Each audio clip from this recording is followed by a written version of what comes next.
Good morning students. एक बार फिर computer part second की क्लास लेके आया हूँ। मैं प्रमोद कुमावत गुरुग्राम के यूट्यूब चैनल में एक बार फिर आपका हार्दिक अभिनंदन करता हूँ। तो फ्रेंड्स, हमने पिछली क्लास में कंप्यूटर के बारे में जाना था, कंप्यूटर के इंट्रोडक्शन के बारे में जाना था, सिलेबस के बारे में बातचीत की थी और भी बहुत सारी बातें की थी, अपने टॉपिक्स के बारे में बात की थी। तो पिछले क्लास के सिलेबस को एक बार रिवीजन में करवा दूंगा बाद में, लेकिन आप आगे के जो स्टेप्स हैं वो इसलिए पिछली बार हमने बात की थी कंप्यूटर के इंट्रोडक्शन पे, डेटा पे बात की थी।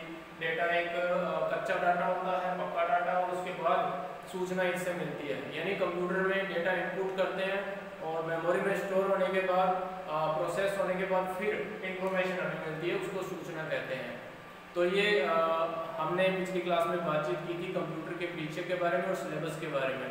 अगला हम टॉपिक लेके आएंगे तो यूज ऑफ कंप्यूटर, कंप्यूटर का प्रयोग कहाँ कहाँ किया जाता है और इसकी विशेषताएं क्या हैं, इसके बारे में हम बातचीत करेंगे। तो friends, use of computer, computer कहाँ कहाँ यूज किया जाता है। एजुकेशन फील्ड, एजुकेशन के फील्ड में मैंने पिछली क्लास में बताया था कि इसमें आज का जो वर्तमान युग के अंदर है, सारा का सारा एजुकेशन फील्ड कंप्यूटर से ऑपरेट होता है। फॉर एग्जांपल, अगर हमें विजुअल क्लास लगानी हो या ऑनलाइन स्टडी करना हो, घर बैठे पढ़ना हो, अभी जैसे अपने ऑनलाइन क्लासेस चल रही हैं, तो ये एजुकेशन फील्ड के अंदर कंप्यूटर का महत्व बहुत बढ़ चुका है। इंटरनेट के आने के बाद तो और भी ज़्यादा एजुकेशन फील्ड में कंप्यूटर तरक्की कर चुका है।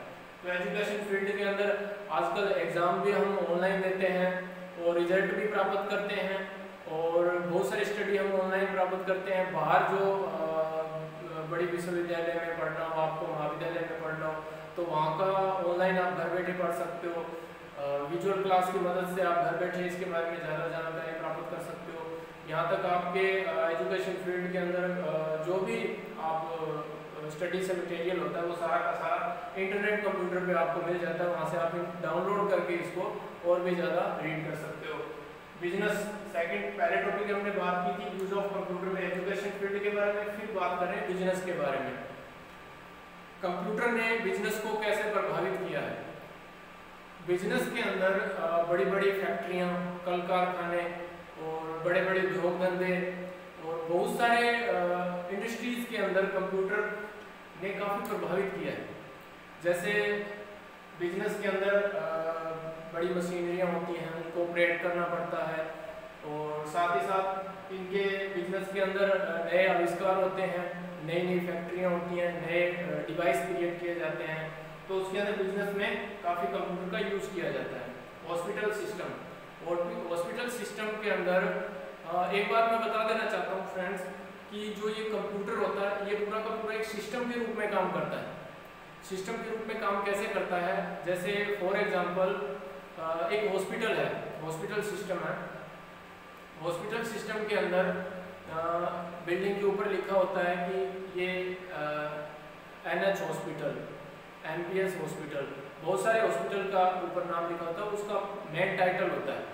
अब हॉस्पिटल के अंदर ऑपरेशन थिएटर भी होते हैं, मेडिसिन भी होती है और बड़ी मशीनें भी होती हैं, कंप्यूटर्स भी होते हैं, डॉक्टर भी काम करते हैं और कंपाउंडर्स भी होती हैं, और बहुत सारे चीज़ें इससे मिलकर एक हॉस्पिटल बनता है। तो उसको हॉस्पिटल सिस्टम कहते हैं। उस सिस्टम का नाम क्या है? हॉस्पिटल। हॉस्पिटल का एक टाइटल होता है, उस सिस्टम का नाम हॉस्पिटल है। अब उस सिस्टम का प्रत्येक पार्ट उसमें अपनी अपनी भूमिका अदा करता है। अकेले डॉक्टर से पूरा हॉस्पिटल ऑपरेट नहीं हो पाता, और बगैर मेडिसिन के डॉक्टर उसको ऑपरेट नहीं कर पाता। अगर डॉक्टर ना हो तो मेडिसिन कोई काम की नहीं होती। यानी सारे अपनी अपनी भूमिका उसमें निभाते हैं। उसी प्रकार कंप्यूटर भी एक सिस्टम है। कंप्यूटर सिस्टम बोलते हैं। आप मार्केट से जब नया कंप्यूटर लेते हो तो उसके अंदर उनको ये कहते हो कि हमें कंप्यूटर सिस्टम लेना है, तो अब उस कंप्यूटर सिस्टम के अंदर आपको CPU भी देगा, माउस भी देगा, कीबोर्ड भी देगा, UPS भी देगा, मॉनिटर भी देगा, प्रिंटर भी देगा, केबल भी देगा, बहुत कुछ आपको, स्पीकर्स भी देगा। तो ये सारे के सारे आपको एक सिस्टम के रूप में देंगे। अगर आप उनसे कहोगे कि हमें कंप्यूटर लेना है, तो वो कंप्यूटर के सारे पार्ट आ जाते हैं, उसमें वो सिस्टम बन जाता है। आप अकेला उनको बोलो कि हमें CPU लेना है, तो वो CPU देंगे आपको। अगर आप कहोगे हमें कंप्यूटर लेना है, कंप्यूटर सिस्टम लेना है, तो वो आपको पूरा का पूरा सिस्टम देंगे। तो विभिन्न समूह से मिलकर एक सिस्टम बनता है और समूह का प्रत्येक पार्ट अपनी अपनी भूमिका निभाता है। अकेले सिस्टम के कोई पार्ट से पूरा सिस्टम नहीं चल पाता, वो सारी की सारी अपनी भूमिका अदा करते हैं अलग अलग पार्ट्स, तो उससे वो सिस्टम बनता है। तो मैं कंप्यूटर सिस्टम के बारे में बात कर रहा था। यूज ऑफ कंप्यूटर के अंदर हॉस्पिटल में कैसे यूज किया जाता है, रोगी का रक्तचाप मापना हो, उसकी ऑपरेशन करना हो, और बहुत सारी डॉक्टर जितने भी रोगी का उपचार करते हैं सारा का सारा हॉस्पिटल में कंप्यूटर के माध्यम से होता है, कंप्यूटर से ऑपरेट होता है। और जितनी भी मेडिसिन है उनका बिल काटना हो, और आप जब जहाँ पे आप पेमेंट देते हो, जहाँ पे आप दवाइयों की पेमेंट देते हो, दवाइयों के पैसे देते हो, तो वहाँ पे भी आपको बिल मिलता है, वो कंप्यूटराइज्ड होता है। और उसका डेटा जो है कितना अमाउंट थी, कितनी क्या दवाइयाँ थी, सारी कैलकुलेशन होके और उस कंप्यूटर में सेव हो जाती है। और रोगी का जितना भी ऑपरेशन होता है उसके अंदर पूरी की पूरी बॉडी को स्कैन किया जाता है, तो उस बॉडी के प्रत्येक पार्ट्स के ऊपर डॉक्टर की नज़र रहती है, तब जाके वो ऑपरेशन को सक्सेस कर पाते हैं। ये सारा का सारा कंप्यूटर सिस्टम से ऑपरेट होता है। और इसमें भी कंप्यूटर अलग अलग पार्ट्स होते हैं कंप्यूटर के। कंप्यूटर भी मैं अगली क्लास में आपको बताऊंगा कंप्यूटर कितने प्रकार के होते हैं। एनालॉग कंप्यूटर होते हैं, हाइब्रिड कंप्यूटर होते हैं, डिजिटल कंप्यूटर होते हैं। सामान्य बैंक में, ऑफिस में, सिंपल फैक्ट्री में, ये जितने भी सिंपल कंप्यूटर आप पीसी यूज करते हो, ये सारे के सारे डिजिटल कंप्यूटर हैं। इसके साथ आप अगर फैसिलिटी जोड़ते हो, भार, स्पीड, तोल, माप का काम करते हो, रोगी का रक्तचाप मापना हो, उसका टेम्परेचर मापना हो, तो ये सारे का सारा एनालॉग कंप्यूटर से होता है। जैसे मैं एक बार फिर रिपीट कर देता हूँ, भार, स्पीड, तोल, माप का अगर आपने काम करना होता है तो वो एनालॉग कंप्यूटर से होता है। और हाइब्रिड कंप्यूटर कौन से होते हैं? हाइब्रिड वो होते हैं जो एनालॉग और डिजिटल की दोनों की विशेषताएं उन दोनों के अंदर मौजूद होती है, उसको हाइब्रिड कंप्यूटर कहते हैं। तो हॉस्पिटल के अंदर अपनी भूमिका कंप्यूटर महत्वपूर्ण है। उसके बाद बैंकिंग सेक्टर में कंप्यूटर कहाँ यूज किया जाता है? आपका आजकल तो नेट बैंकिंग के माध्यम से इतना प्रभावित किया है कंप्यूटर ने, इंटरनेट ने, कि आप घर बैठे का पैसा ट्रांसफर कर सकते हो, प्राप्त कर सकते हो, भेज सकते हो, सब कुछ कर सकते हो, शॉपिंग कर सकते हो। तो बैंक डिजिटलाइजेशन कर चुका है सारा का सारा। आपको बैंक के लंबी लाइन की कतारें, लंबी लाइन में लगने की जरूरत नहीं पड़ेगी। आपको बैंक के सारे काम आप अपने एक पीसी पे कर सकते हो, आप अपने फ़ोन पे कर सकते हो। इसके साथ आपके बहुत सारे ऑप्शन, कंपनियां, अलग अलग कंपनियां आपको पेमेंट ट्रांसफर करने की फैसिलिटी देता है। तो नेट बैंकिंग, बैंक के अंदर नेट बैंकिंग होता है, उसके माध्यम से आप पैसे का लेन देन कर सकते हो और शॉपिंग कर सकते हो, उसमें पेमेंट भेज सकते हो। कोई प्रोडक्ट खरीदना हो तो आप उसमें पेमेंट भेजना और प्राप्त करना होता है। तो बैंक के अंदर आप अपना खाता खुलवाना चाहो तो ऑनलाइन अप्लाई कर सकते हो। और कोई भी बैंक के अंदर प्रोसेस ऐसा है जो आपको वहां जाने की जरूरत नहीं होती, सारा का सारा काम आपका अकाउंट जो है वो सारा का सारा डिजिटलाइजेशन हो चुका है बैंक। और उसके मदद से, सारे कंप्यूटर की मदद से सारा का सारा बैंक, जो बहुत बड़ी बड़ी बहियों के अंदर, बड़े बड़े खातों के अंदर, बड़ी बड़ी अलमारियों के अंदर अपना रिकॉर्ड सेव करता था, आजकल सारा का सारा कंप्यूटर से होता है। और अगर पहले क्या होता था कि बड़ी बड़ी कतारें लगा करती थी पैसे निकलवाने और जमा करवाने के लिए, आजकल 2 मिनट के अंदर सारा का सारा काम सबमिट हो जाता है। तो आपको बैंक के ये फैसिलिटी जो है कंप्यूटर, आप कंप्यूटर बैंकिंग सेक्टर को काफ़ी प्रभावित करता है। इसके बाद गवर्नमेंट ऑफिस में सारी की सारी गवर्नमेंट ने अपनी जितनी की जितनी काम है वो सारा का सारा ऑनलाइन प्लेटफॉर्म पे दे दिया। जैसे SSOID हो गई, SSOID एक ऐसा प्लेटफॉर्म है, वहाँ पे आप गवर्नमेंट की जितनी भी ऐप है वो सारी की सारी आपको वहाँ मिलेगी।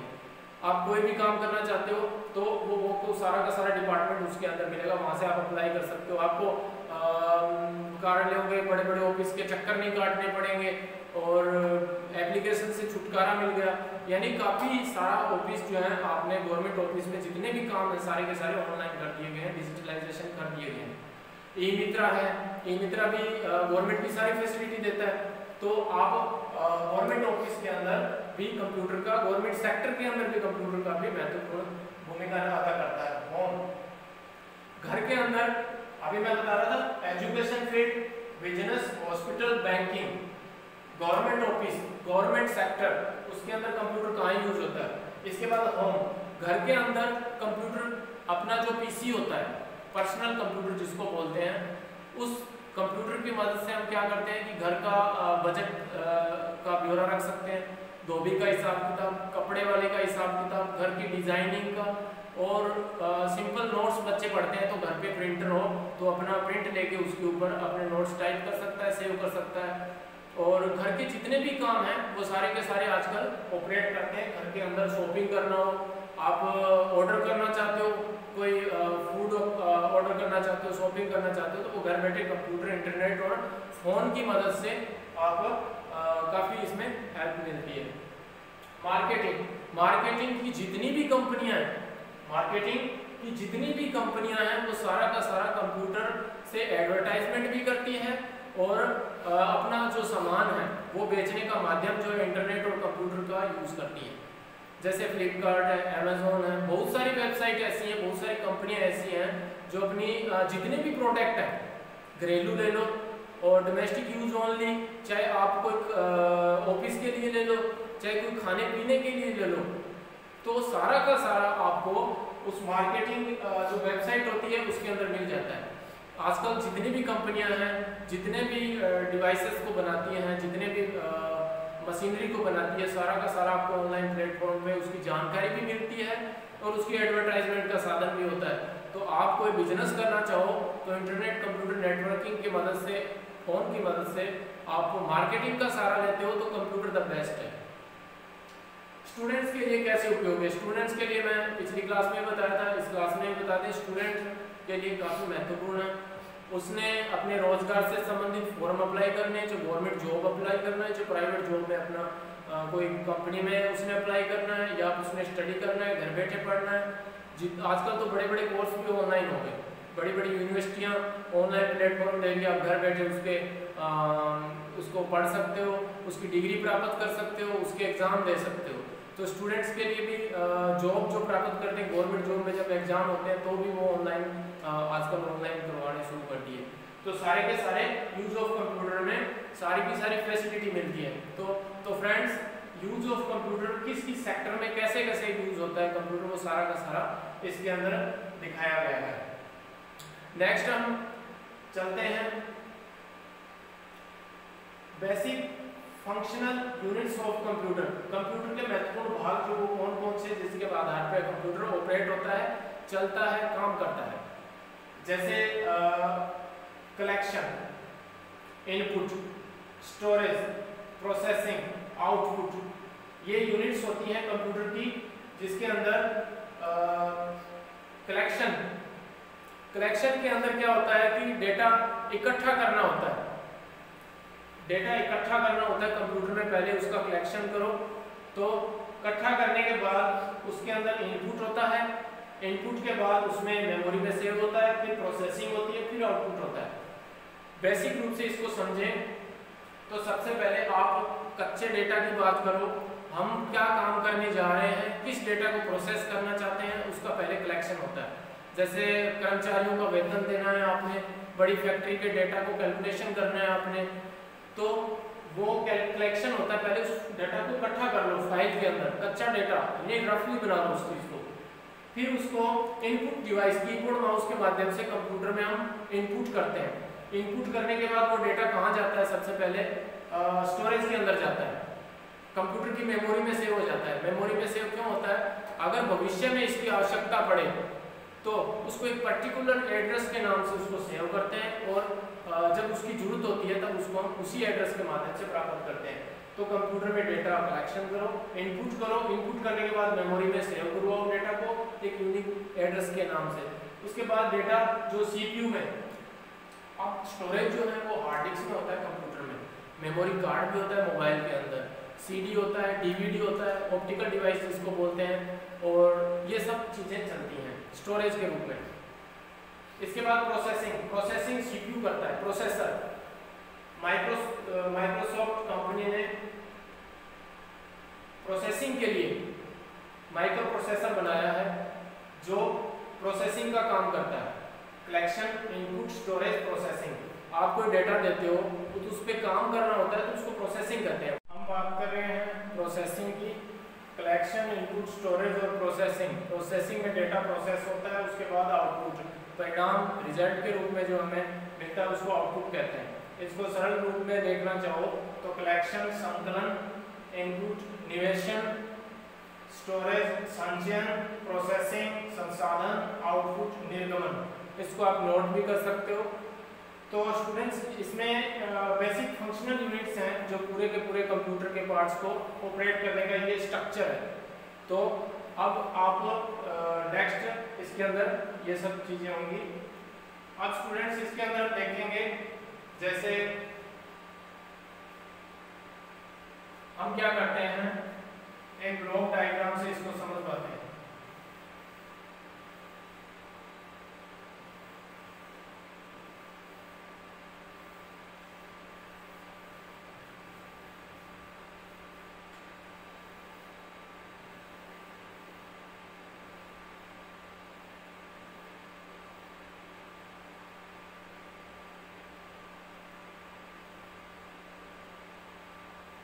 अब इसके अंदर क्या होता है कि सबसे पहले ये मॉनिटर है, ये कीबोर्ड है और ये सीपीयू है। इसके अंदर हम क्या करते हैं, इसको आउटपुट यूनिट्स बोलते हैं, पूरा का पूरा आउटपुट यूनिट्स जिसके अंदर परिणाम शो होता है। Keyboard input units, input units के अंदर डेटा सीपीयू तक जाता है और ये इनपुट करता है सीपीयू तक, सीपीयू के बाद उसमें स्टोरेज होता है। ये मॉनिटर जिसको आउटपुट यूनिट्स बोलते हैं, ये इनपुट हो गया, ये प्रोसेसिंग यूनिट हो गई।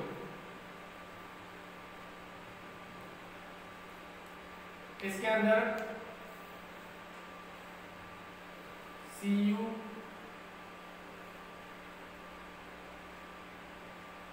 एएलयू,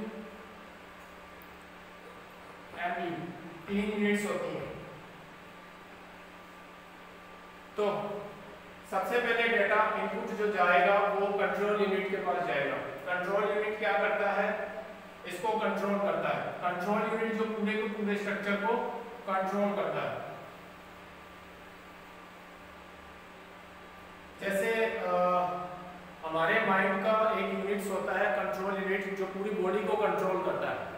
हमारा चलना, उठना, बैठना, सोचना, समझना, पूरा का पूरा माइंड के अंदर एक कंट्रोल यूनिट होता है जो पूरे के पूरे बॉडी के स्ट्रक्चर को कंट्रोल करता है। उसी प्रकार पूरे के पूरे स्ट्रक्चर को, कंप्यूटर को जो ऑपरेट करता है, कंट्रोल करता है, डेटा लेके जाना और उस तक वापस पहुंचाना, और ये प्रोसेसिंग यूनिट के पास लेके जाना, इनपुट के पास लेके जाना, आउटपुट के पास लेके जाना, यानी पूरा का पूरा जो है कंट्रोल यूनिट इस कंप्यूटर को ऑपरेट करता है। इसकी जिम्मेदारी होती है कि ये पूरे के पूरे डेटा को कंट्रोल करे, उसको प्रोसेसिंग करवाए और उसको मेमोरी में सेव करवाए। फॉर एग्जांपल अगर हम अपना हाथ तक भी हिलाते हैं तो भी अपने माइंड पे कंट्रोल होता है। माइंड की कंट्रोल यूनिट इजाज़त देती है तभी जाके उसको हम कंट्रोल करते हैं। और हमारा का पूरा बॉडी स्ट्रक्चर ही कंट्रोल यूनिट करता है।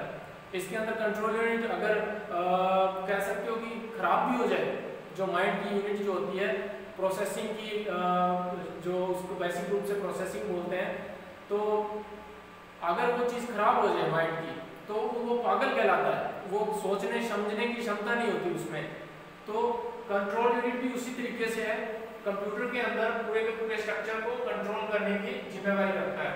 सबसे पहले हम डेटा इनपुट करेंगे, कंट्रोल यूनिट उसको कंट्रोल करेगा, डेटा कंट्रोल यूनिट के पास जाएगा, कंट्रोल यूनिट के बाद वो डेटा एमयू के अंदर आएगा।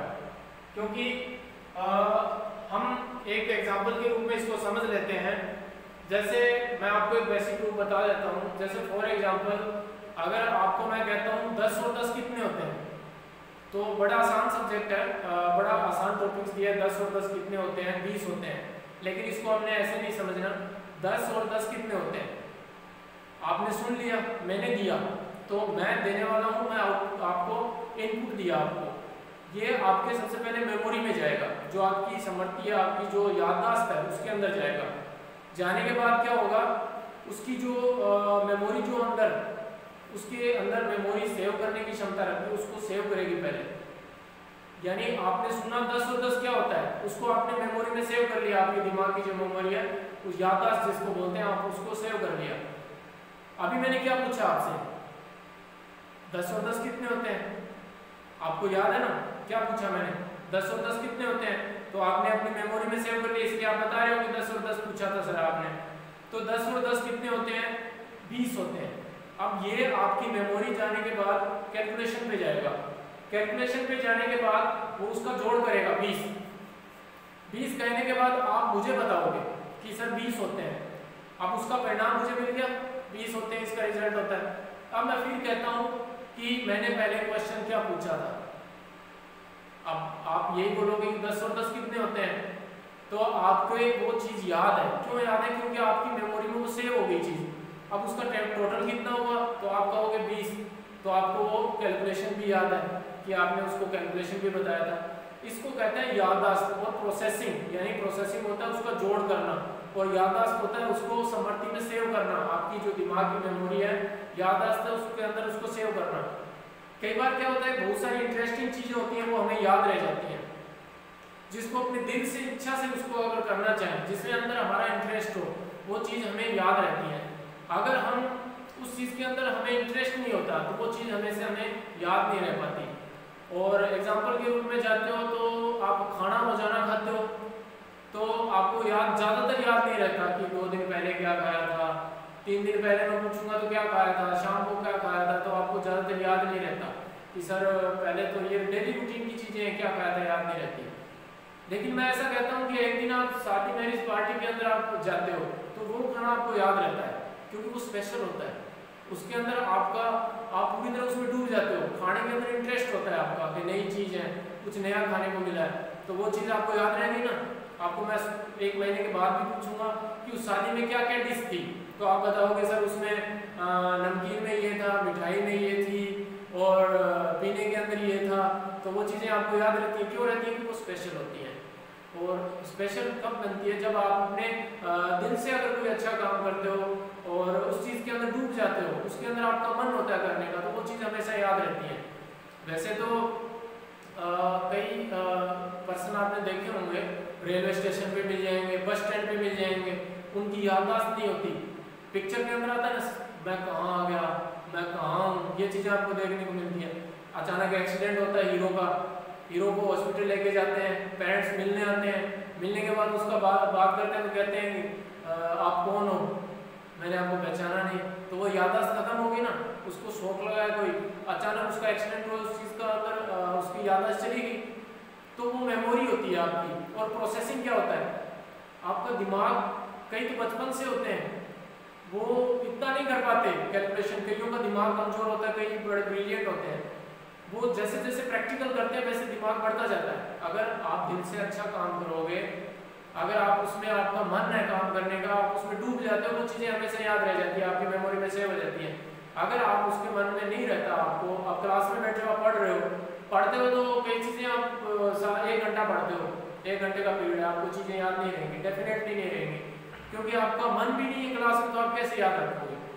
अगर आपका मन होगा तो आप टीचर को क्वेश्चन भी पूछोगे, उनसे बात भी करोगे, उनका परिणाम भी पूछोगे, उनसे कुछ चीज़ भी जानोगे, तो आपको वो चीज़ें याद रहती हैं। तो मैं यही कह रहा हूँ, सबसे पहले आपका जितना भी कंप्यूटर है उसको ये आपकी खोपड़ी है, CPU जिसको बोलते हैं, ये आपकी खोपड़ी है। इस खोपड़ी के अंदर 3 मेमोरी है, ALU, CU, MU। Arithmetical logical unit इसका पूरा नाम है, आगे बताऊंगा मैं आपको डीपली से। अर्थमेटिकल लॉजिकल यूनिट गणितीय कार्यों को संपन्न करता है, लॉजिक जिसके अंदर बनते हैं वो काम करता है ये। CU कंट्रोल यूनिट जिसको पूरे कंप्यूटर को स्ट्रक्चर को कंट्रोल करता है। MU मेमोरी यूनिट जो मेमोरी के अंदर डेटा सेव करवाता है। अब इसके अंदर सबसे पहले इनपुट देंगे हम, इनपुट जैसे 5 और 5 हमने दिए, 5 और 5 पहले कहाँ जाएंगे, कंट्रोल यूनिट के पास जाएंगे, वो मेमोरी में सेव करवाएगा। मेमोरी में सेव होने के बाद वो कहाँ जाएगा, मेमोरी में सेव होने के बाद वो डेटा जाएगा ALU के अंदर। हमने 5 + 5 इनपुट दिया, इनपुट देने के बाद वो CU में गया, 5 + 5 CU में गया, CU पे जाने के बाद MU में चला गया, MU में जाने के बाद वो सेव हो गया डेटा, सेव होने के बाद वो यहाँ गया, यहाँ जाने के बाद उसकी कैलकुलेशन हो गई 10, यानी उसके अंदर उसका जो परिणाम है वो निकल चुका है। जो कंप्यूटर की मुख्य चीज जो है जहाँ पे कैलकुलेशन होती है, जिसको दिमाग बोलते हैं, वो ALU अंदर यहाँ का सारा यहाँ टोटल हो चुका है। टोटल होने के बाद इसका परिणाम जो है ये 10 आ गया। अब आप देखो, आपका जो चेहरा है वो आउटपुट है, मैंने बताया ना, आपका परिणाम जो है यहाँ निकलेगा। खोपड़ी चेहरा, आपका जो चेहरा है ये आपके इनपुट जो आप बोलते हो हाथ पैर, जिसकी मदद से आप कोई काम करते हो, या आपकी आवाज़ जिससे आप इनपुट देते हो, किसी को समस्या बताते हो, उसका सोल्यूशन यहाँ से निकलता है खोपड़ी से। कोई भी काम करते हो सोच समझ के करते हो तो वो खोपड़ी से ही निकलेगा। खोपड़ी से निकलने के बाद चेहरे पे आएगा टिप। चेहरा हम क्या करते हैं, कई बार चेहरा पढ़ लेते हैं ना, किसी व्यक्ति का चेहरे पे पता चल जाता है ये क्या सोच रहा है, क्या बोलना चाह रहा है, ये चीज़ें उसके माइंड में कैसे पता चलती है, क्योंकि उसका चेहरा पढ़ लेते हैं, आउटपुट देख लेते हैं, उसका चेहरा जो रिजल्ट मिलता है उससे चेहरे से रिजल्ट मिलता है। तो ये मॉनिटर स्क्रीन जो है उसके ऊपर परिणाम मिला हमें। इनपुट जो कीबोर्ड इनपुट किया हमने, इसके अंदर हमने जाना ALU कैलकुलेशन, CU कंट्रोल करता है पूरे को, यहाँ से लेके जाएगा, इसके पास लेके जाएगा, इस पे कोई भेजेगा, इससे परिणाम शो करवाएगा मॉनिटर स्क्रीन पे। तो आपका समस्या का सोल्यूशन हो गया और आपने पूरा का पूरा रिजल्ट प्राप्त कर लिया। अब अगर आप इसको प्रिंटर के माध्यम से रिजल्ट प्राप्त करना चाहते हो तो वो क्या होगा, कॉपी के ऊपर निकल जाएगा बार 10। ये मैथमेटिकल कैलकुलेशन मैंने एग्जांपल के रूप में बताई है, वैसे तो इसके अंदर टाइपिंग का काम होता है जिसमें आप लिखते हो, और वो भी इसी तरीके से कैलकुलेशन होता है। उसके अंदर कंट्रोल यूनिट कंट्रोल करता है, ये कैलकुलेशन करता है, ये सेव करवाती है, ये परिणाम देता है, ये इनपुट देता है। तो मैंने आपको बेसिक पार्ट्स, फंक्शनली जो पार्ट्स बताए थे कंप्यूटर के, वही चीज़ मैंने बेसिक स्ट्रक्चर के रूप में आपको समझाने की कोशिश की है। आपको एक बार फिर रिपीट कर देता हूँ, वही चीज़ है, CPU processing, output, input, memory इसी के अंदर है। तो स्टूडेंट्स, इसको आज हमने अच्छे तरीके से जाना कंप्यूटर के बेसिक पार्ट्स के रूप में, और इसके स्ट्रक्चर को हमने अच्छे तरीके से समझ लिया। अब इसको आप अच्छे से कॉपी के ऊपर उतार भी सकते हो, और इसको एक लिख के, इसको समझ के देखना, आप सोच के देखना। इसी तरीके से कैलकुलेशन होती है, जैसे मनुष्य अपने कैलकुलेशन माइंड कंट्रोल करता है, उसी तरीके से कंप्यूटर काम करता है। तो स्टूडेंट्स, आज के लिए थैंक यू। तो नेक्स्ट क्लास में हम एक नए टॉपिक के साथ आपके सामने फिर प्रस्तुत होंगे और नए टॉपिक के बारे में चर्चा करेंगे। तब तक के लिए थैंक यू, धन्यवाद।